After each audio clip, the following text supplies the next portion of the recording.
Pizza porn here, guys.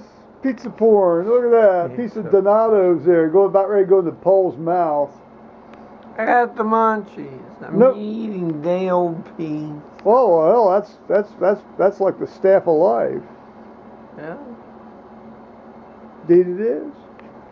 Why waste leftovers? Oh well, you don't waste anything. Well, you don't waste anything. You don't waste anything. Nobody, nothing gets wasted around here. Period.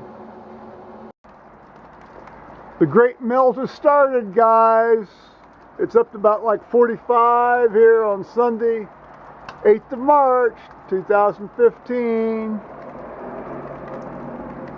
They've got the water in the creek down out there. Here, I'll zoom out. You can sort of see how they've let it go way, way down. That's in preparation for this big thaw. And then some rain that's coming in. But you can see our table has, our little snow cake on our table has greatly diminished. I'm even getting splashed on here, standing inside the doorway.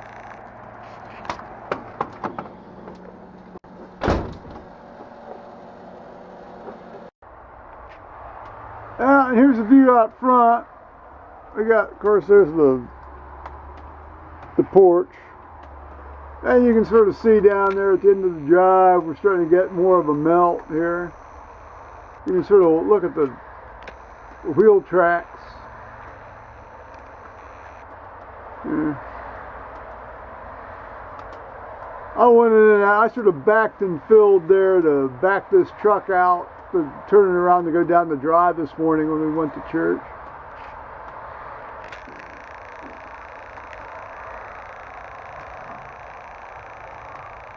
Yay! Black Dodge truck, Black Dodge truck.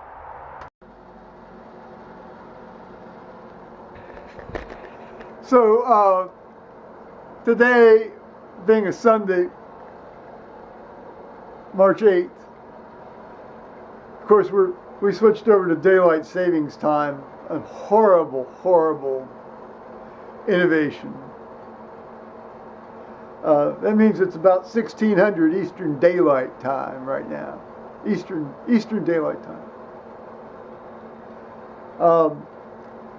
Paul's having a little food, God bless him. And we went to church. We, the both of us went to church. So, of course, that meant we had to sort of be able to get across the ice field out to the truck this morning, even though it was only about 7 or 8 yards from the front doorstep. And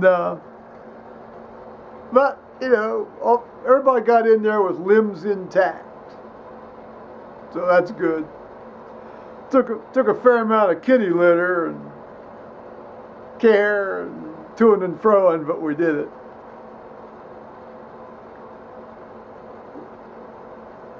You saw the tire tracks there. You can see the tire tracks there in one of my clips where I show you how we backed and filled to get down the driveway. But we went to church, and we actually had a fair turnout. What would you say there, Paul? About 40 people, 45 people? Yeah. And now, interestingly enough, the lay reader that also can do wine didn't show up because it turns out he overslept because of daylight savings time. Oh, the parking space. It kind of sucked. Yeah, well, okay. Well, and so this fellow didn't show up, and normally I'm sort of tuned into that, so I can swing into action to help. But since Paul was going with me, I was just glad Paul was going with me and enjoying that. And I didn't even notice because this guy that didn't show up is pretty reliable. If he's not going to show up, he calls me or calls somebody about it. And they go back and forth to North Carolina and Kentucky a fair amount because they have children living down there. Yeah, well, we don't need to go into why the one is in North Carolina. But they also spend vacation down on the Outer Banks of North Carolina. But be that as it may, normally he's very reliable, and he didn't show up. So Roseanne asked my judge buddy to fill in for the first reader, and then the second reader, who reads beautifully, she did show up, but she doesn't do the wine.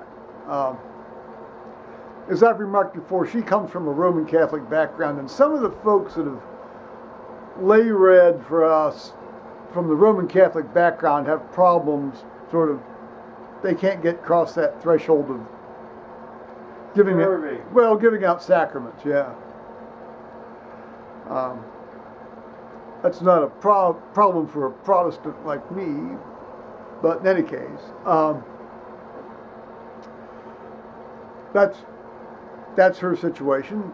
So, but she reads beautifully, and so then at the break there, before we start doing the actual Eucharist part of the Eucharist for the Holy Communion service, Roseanne came over to Henry and me and said, "Would you, do the wine?" And yeah, we said yeah. And so we're up there ready to do the wine, and then so this guy comes in and he wanders down the side aisle, and then he comes back out and he's got his alb on, and it's like randomness city up here, on the platform. Nobody's there, then everybody's there. Well, as we like to say, eventually church happens, so no liturgy was ultimately harmed in the making of this video.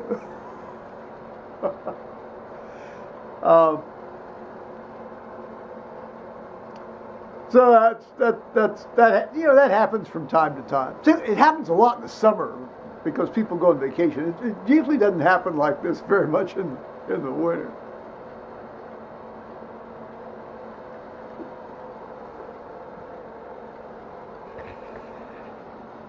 That's awful good Donato's pizza, by the way, that Paul brought home from work.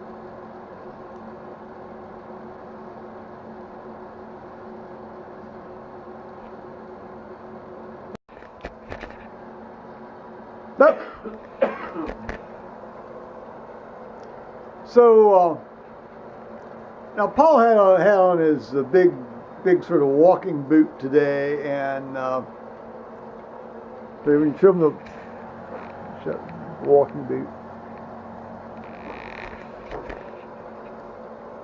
and well, he didn't. You can stand up for a fair amount during an Episcopal service, but Paul spent a lot of time sitting down, which I don't blame him actually, and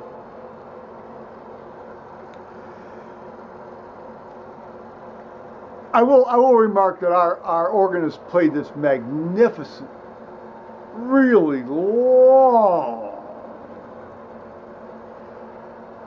Bach piece at the end of the service, and this was technically probably one of the most challenging pieces that she could have played on this organ, any organ really, but this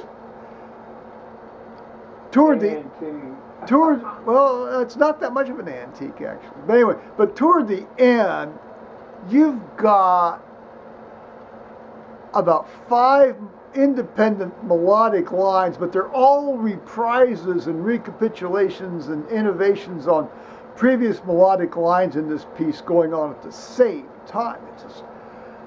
It's amazing. It's almost as if she had like a third hand and a third foot, because there was a lot of pedal work involved in this.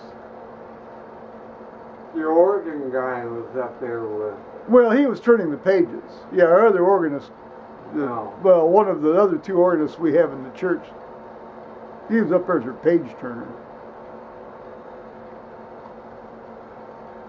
Well, after the service, Paul and I went on the art tour I was talking about the other day. John Cohen, who used to be the Moscow bureau chief for Time magazine over in the Soviet Union in the 1980s. He's now a very, very serious contemporary religious art collector.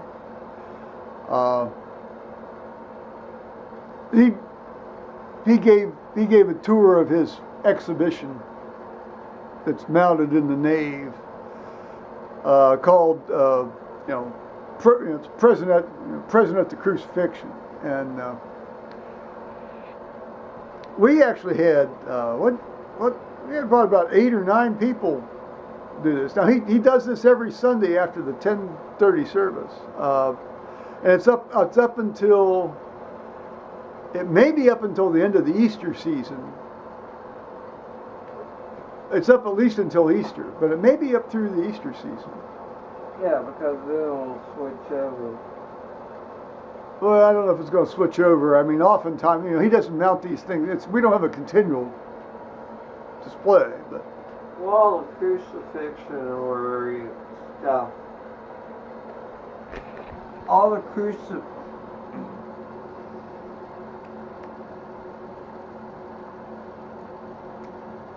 most of the things dealing with today were the, Christ on the cross and stuff. Yeah. Right. And that sometime after Easter. Yeah. Well, they probably changed off to something else. Well, as I say, I mean, they don't. We often have a display in Advent. We often have a display in Lent. Right. And this was Lent. Well, this may go through Lent and Easter, actually. I mean, it'd be both. And then we may not have another one until, till next Advent. But sometimes he'll put one up during ordinary time during the summer. But that may or may not happen. It depends on the cut of the. See, he goes over to Crete a lot in the summer, and so he may not even be in town a lot this summer. This wasn't Lent? Well, this is Lent. Yeah. Well, without getting too becalmed here.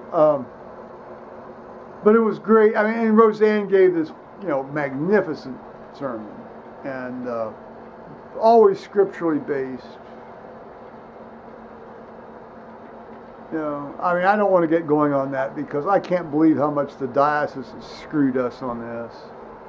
To deprive of this individual's, this fine individual's preaching and fine individuals' just personal skills and